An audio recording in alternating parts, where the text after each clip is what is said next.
Hello दोस्तों, आप सभी का स्वागत है अपने ही चैनल जीके माध्यिका पर। दोस्तों, आज के इस वीडियो में एसएससी जीडी का 25 जनवरी के फर्स्ट, सेकंड और थर्ड शिफ्ट में पूछे गए जीके क्वेश्चंस का एनालिसिस करेंगे और साथ ही दोस्तों एक्स्ट्रा फैक्ट भी देखेंगे। तो दोस्तों, अगर आपके आगे की डेट में एसएससी जीडी का एग्जाम है तो आपके लिए ये वीडियो काफ़ी हेल्पफुल रहेगा, इसलिए दोस्तों वीडियो के लास्ट तक जरूर देखिएगा और चैनल पर नए हैं तो चैनल को जरूर सब्सक्राइब कर लीजिएगा। ठीक है, तो चलिए आज का वीडियो शुरू करते हैं। तो दोस्तों, पहला प्रश्न पूछा गया है, अनुच्छेद 76 किससे संबंधित है।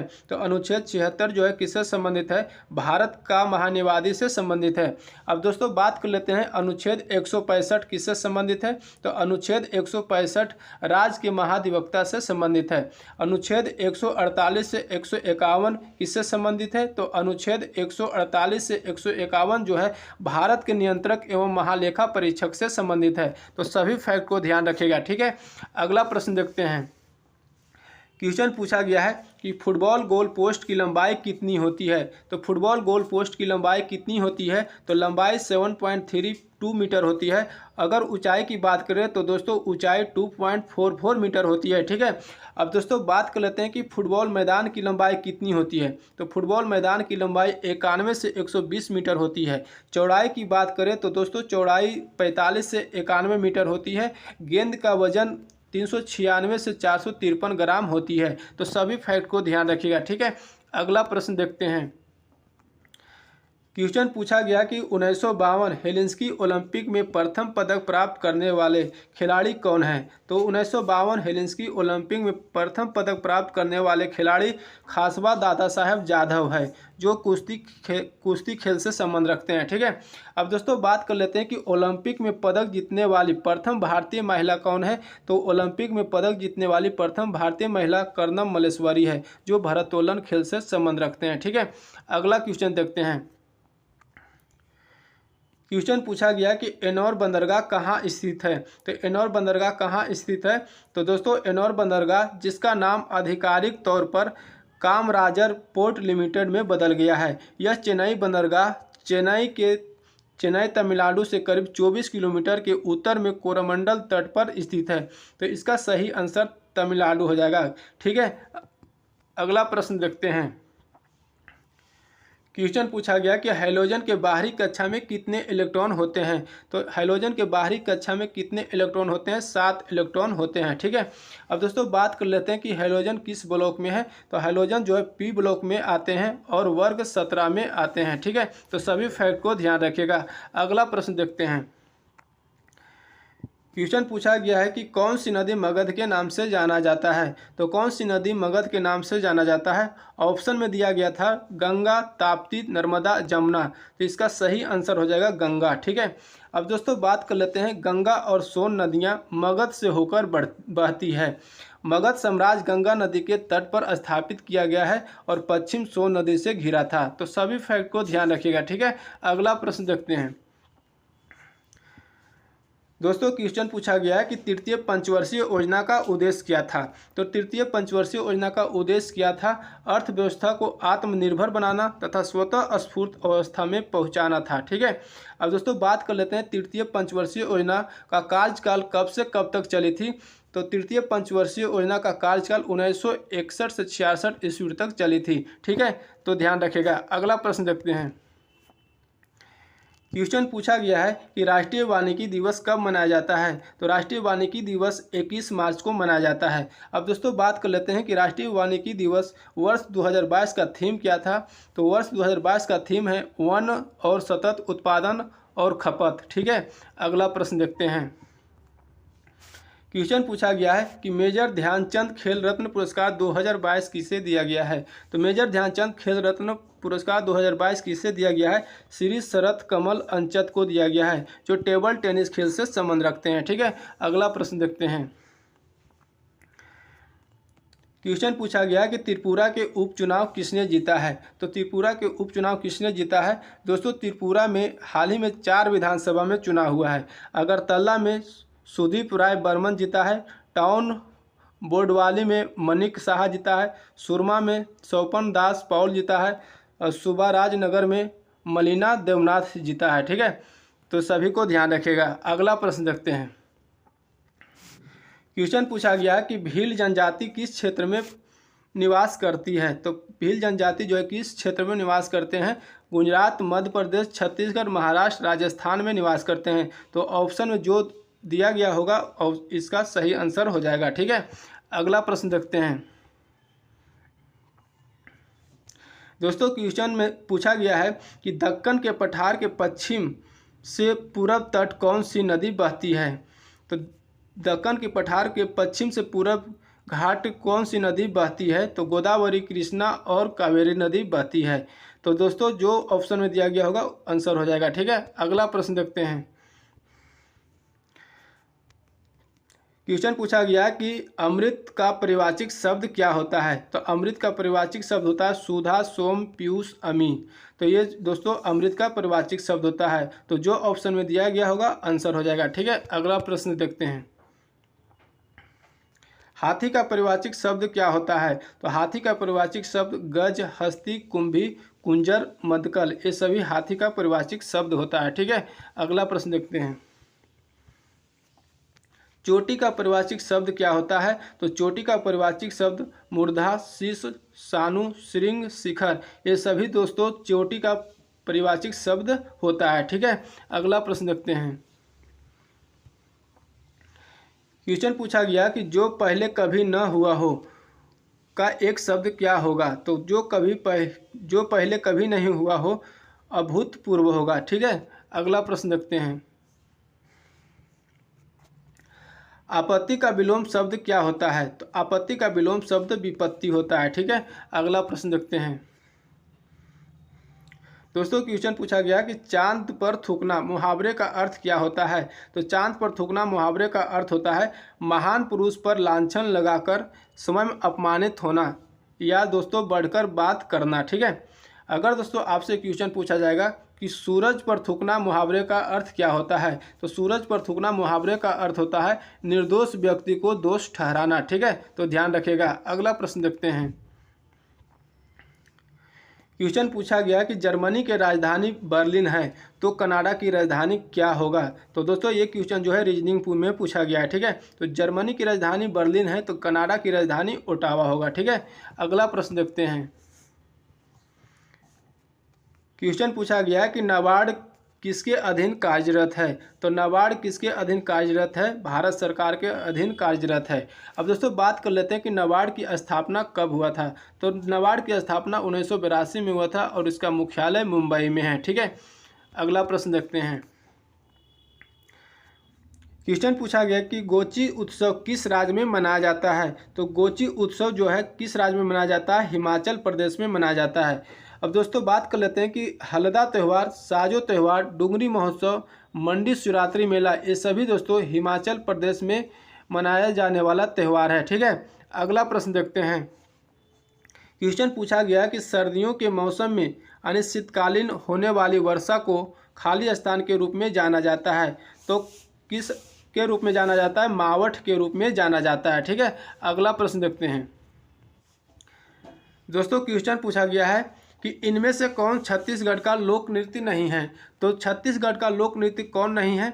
तो छत्तीसगढ़ का लोक नृत्य दोस्तों पंडवानी, सुआ, राउत नाचा, कर्मा, गौर नृत्य, सेला नृत्य, ये सभी दोस्तों छत्तीसगढ़ का लोक नृत्य है। ठीक है, अब दोस्तों छत्तीसगढ़ के प्रमुख लोकगीत की बात करें तो दोस्तों छत्तीसगढ़ के प्रमुख लोकगीत है भरथरी, चंदेनी, डोला मारू, ददरिया, बांस गीत, ये सभी दोस्तों छत्तीसगढ़ के प्रमुख लोक नृत्य है। तो सभी फैक्ट को ध्यान रखिएगा। ठीक है, अगला प्रश्न देखते हैं।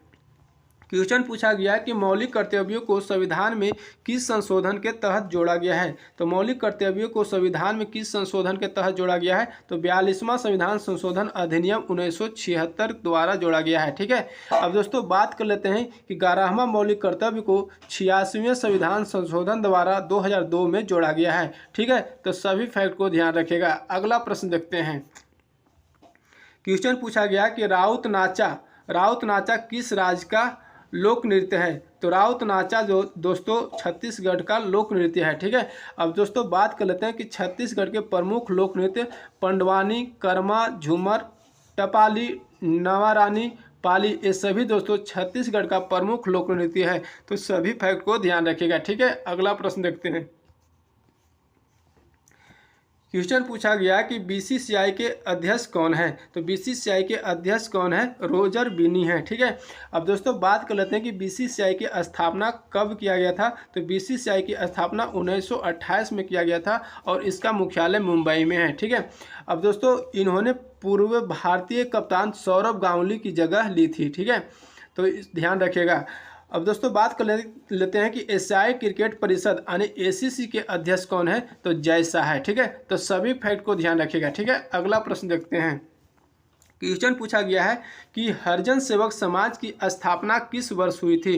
तो हरिजन सेवक समाज की स्थापना किस वर्ष हुई थी? 30 सितंबर 1932 को हुई थी। अब दोस्तों हरिजन सेवक समाज की संस्थापक कौन था? तो हरिजन सेवक समाज के संस्थापक महात्मा गांधी था। ठीक है, अगला प्रश्न देखते हैं। क्वेश्चन पूछा गया है कि 2018 एशियाई खेल में समापन समारोह में ध्वजवाहक कौन थे। तो 2018 एशियाई खेल में समापन समारोह में ध्वजवाहक कौन थे? रानी रामपाल थे। ठीक है, जो हॉकी खेल से संबंध रखते हैं। ठीक है, अब दोस्तों बात कर लेते हैं कि 2018 एशियाई खेल में उद्घाटन समारोह में ध्वजवाहक कौन थे। तो नीरज चोपड़ा थे, जो भाला फेंक खेल से संबंध रखते हैं। ठीक है, अब दोस्तों 2018 एशियाई खेल का आयोजन कहाँ किया गया था। तो आयोजन इंडोनेशिया के 2 शहरों में किया गया था, राजधानी जकार्ता के अलावा पोलेम्बैंग में किया गया था। ठीक है, तो सभी फैक्ट को ध्यान रखिएगा। आगे देखते हैं। क्वेश्चन पूछा गया कि 5वीं पंचवर्षीय योजना का उद्देश्य क्या है। तो 5वीं पंचवर्षीय योजना का उद्देश्य गरीबी दूर करना और आत्मनिर्भरता पर जोर देना है। ठीक है, अब दोस्तों बात कर लेते हैं कि 5वीं पंचवर्षीय योजना का अवधि जो है 1974 से 78 तक रहा था। ठीक है, अगला प्रश्न देखते हैं। क्वेश्चन पूछा गया है कि किस केंद्र शासित प्रदेश की साक्षरता दर सबसे अधिक है। तो किस केंद्र शासित प्रदेश की साक्षरता दर सबसे अधिक है? लक्षद्वीप की। अब दोस्तों बात कर लेते हैं कि सबसे कम साक्षर केंद्र शासित प्रदेश कौन है। तो जम्मू कश्मीर है। और सबसे साक्षर राज्य की बात करें, सबसे अधिक साक्षर राज्य केरल है और सबसे कम साक्षर राज्य बिहार है। ठीक है, तो सभी फैक्ट को ध्यान रखिएगा। अगला प्रश्न देखते हैं। क्वेश्चन पूछा गया कि वर्तमान में उच्च न्यायालय कुल कितने हैं। तो वर्तमान में उच्च न्यायालय की कुल संख्या 25 है। ठीक है, अगला क्वेश्चन देखते हैं। क्वेश्चन पूछा गया कि अटल पेंशन योजना कितने साल के लोग के लिए बनाई गई है। तो अटल पेंशन योजना कितने साल के लोगों के लिए बनाई गई है। तो यह योजना जो है, इस योजना के तहत कम से कम 20 सालों तक निवेश करना होता है और 60 साल की आयु होने के बाद प्रति माह 1000 से 5000 रुपये पेंशन के रूप में मिलते हैं। तो इसका सही आंसर हो जाएगा 60 साल। ठीक है, अब दोस्तों बात कर लेते हैं कि अटल पेंशन योजना कब शुरुआत किया गया था यानी कब आरंभ किया गया था। तो अटल पेंशन योजना जो है 9 मई 2015 को आरंभ किया गया था। ठीक है, तो ध्यान रखिएगा। अगला प्रश्न देखते हैं। क्वेश्चन पूछा गया कि एवोगाड्रो संख्या कितनी है। तो एवोगाड्रो संख्या कितनी है। तो 6.022 गुने 10⁻23 पर मोल है। ठीक है, तो अगला क्वेश्चन देखते हैं। क्वेश्चन पूछा गया कि कोशिका में लवक कहाँ पाया जाता है। तो कोशिका में लवक कहाँ पाया जाता है? कोशिका द्रव में पाया जाता है। ठीक है, अगला प्रश्न देखते हैं। दोस्तों क्वेश्चन पूछा गया कि आंध्र प्रदेश के राज्यपाल कौन हैं। तो आंध्र प्रदेश के राज्यपाल विश्वभूषण हरिचंदन है। ठीक है, अब दोस्तों बात कर लेते हैं कि आंध्र प्रदेश के मुख्यमंत्री कौन है। तो जगनमोहन रेड्डी है। ठीक है, तो आंध्र प्रदेश के मुख्यमंत्री जगनमोहन रेड्डी है। ठीक है, अगला प्रश्न देखते हैं। क्वेश्चन पूछा गया कि विष्णु का परिवाचिक शब्द क्या होता है। तो विष्णु का परिवाचिक शब्द होता है जनार्दन, मुकुंद, गोविंद, उपेंद्र, कमलाकांत, लक्ष्मीपति। ये सभी दोस्तों विष्णु का परिवाचिक शब्द है। ठीक है, अगला प्रश्न देखते हैं। क्वेश्चन पूछा गया कि कनिष्ठ का विलोम शब्द क्या है। तो कनिष्ठ का विलोम शब्द होता है जेठ, वरिष्ठ होता है। तो दोनों में जो ऑप्शन में दिया गया होगा आंसर हो जाएगा। ठीक है, अगला प्रश्न देखते हैं। क्वेश्चन पूछा गया कि चौरी चौरा कांड के समय कौन से आंदोलन स्थगित किया गया था। तो चौरी चौरा कांड के समय कौन सा आंदोलन जो है स्थगित किया गया था? असहयोग आंदोलन स्थगित किया गया था। अब दोस्तों बात कर लेते हैं कि 5 फरवरी 1922 ईस्वी को गोरखपुर जिले के चौरी चौरा नामक स्थान पर असहयोग आंदोलनकारियों ने क्रोध में आकर थाने में आग लगा दिया। इस घटना से दुखित होकर महात्मा गांधी ने 12 फरवरी 1922 ईस्वी को असहयोग आंदोलन स्थगित कर दिया था। ठीक है, तो सभी फैक्ट को ध्यान रखिएगा। अगला प्रश्न देखते हैं। क्वेश्चन पूछा गया है कि रेशम मार्ग पर कब्जा किस शासक ने किया था। तो रेशम मार्ग पर कब्जा किस शासक ने किया था? कनिष्क शासक ने किया था। ठीक है, अब दोस्तों बात कर लेते हैं कि राजा कनिष्क ने भारतीयों के लिए रेशम मार्ग शुरू किया था। ठीक है, अगला प्रश्न देखते हैं। क्वेश्चन पूछा गया कि आधुनिक आवर्त सारणी का जनक किसे कहा जाता है। तो आधुनिक आवर्त सारणी का जनक किसे कहा जाता है? मोसले को कहा जाता है। ठीक है, अब दोस्तों बात कर लेते हैं कि आधुनिक आवर्त सारणी में कितने आवर्त और कितने समूह होते हैं। तो आधुनिक आवर्त सारणी में 7 आवर्त और 18 समूह होते हैं। ठीक है, तो ध्यान रखिएगा। अगला प्रश्न देखते हैं। क्वेश्चन पूछा गया कि खर्ची उत्सव कौन से राज्य में मनाया जाता है। तो खर्ची उत्सव जो है किस राज्य में मनाया जाता है? त्रिपुरा में मनाया जाता है। अब दोस्तों बात कर लेते हैं कि त्रिपुरा के मुख्यमंत्री कौन है। तो मनिक साहा है और राज्यपाल सत्यदेव नारायण आर्य है। ठीक है, तो ध्यान रखिएगा। अगला प्रश्न देखते हैं।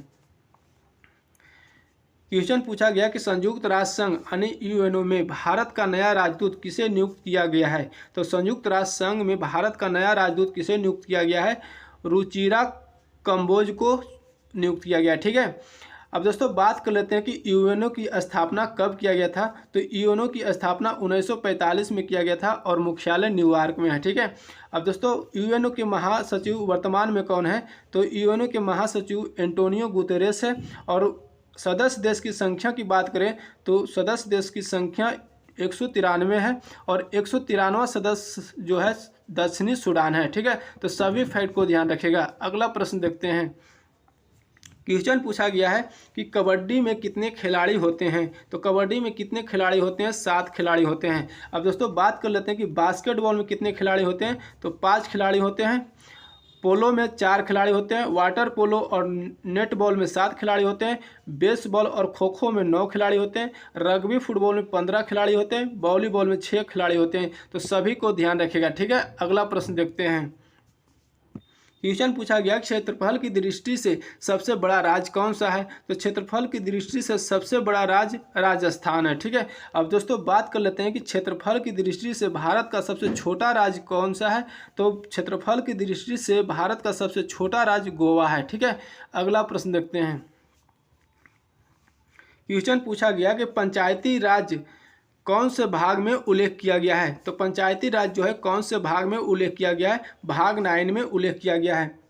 अब दोस्तों बात कर लेते हैं कि भाग 9 में पंचायती राज से संबंधित अनुच्छेद 243 क से न में पंचायती शीर्षक के तहत प्रावधान है। यह हिस्सा 73वें संविधान संशोधन अधिनियम 1992 द्वारा जोड़ा गया है। ठीक है, तो सभी फैक्ट को ध्यान रखिएगा। अगला प्रश्न देखते हैं। क्वेश्चन पूछा गया कि आरबीआई की स्थापना कब किया गया था। तो आरबीआई की स्थापना कब किया गया था? 1 अप्रैल 1935 को किया गया था। ठीक है, अब दोस्तों बात कर लेते हैं कि आरबीआई के मुख्यालय कहाँ है। तो आरबीआई का मुख्यालय मुंबई में है और वर्तमान में आरबीआई के गवर्नर शक्तिकांत दास है। ठीक है, तो सभी फैक्ट को ध्यान रखिएगा। अगला प्रश्न देखते हैं। क्वेश्चन पूछा गया कि टांग अड़ाना मुहावरे का अर्थ क्या होता है। तो टांग अड़ाना मुहावरे का अर्थ होता है अड़चन डालना। ठीक है, अगला प्रश्न देखते हैं। क्वेश्चन पूछा गया कि असफल का विलोम शब्द क्या होता है। तो असफल का विलोम शब्द सफल होता है। ठीक है, अगला प्रश्न देखते हैं। पवन का परिवाचिक शब्द क्या होता है। तो पवन का परिवाचिक शब्द होता है हवा, वायु, तान, वात, अनिल, बयार, मारुत, समीर, समीरन। ये सभी दोस्तों पवन का परिवाचिक शब्द होता है। ठीक है, अगला प्रश्न देखते हैं।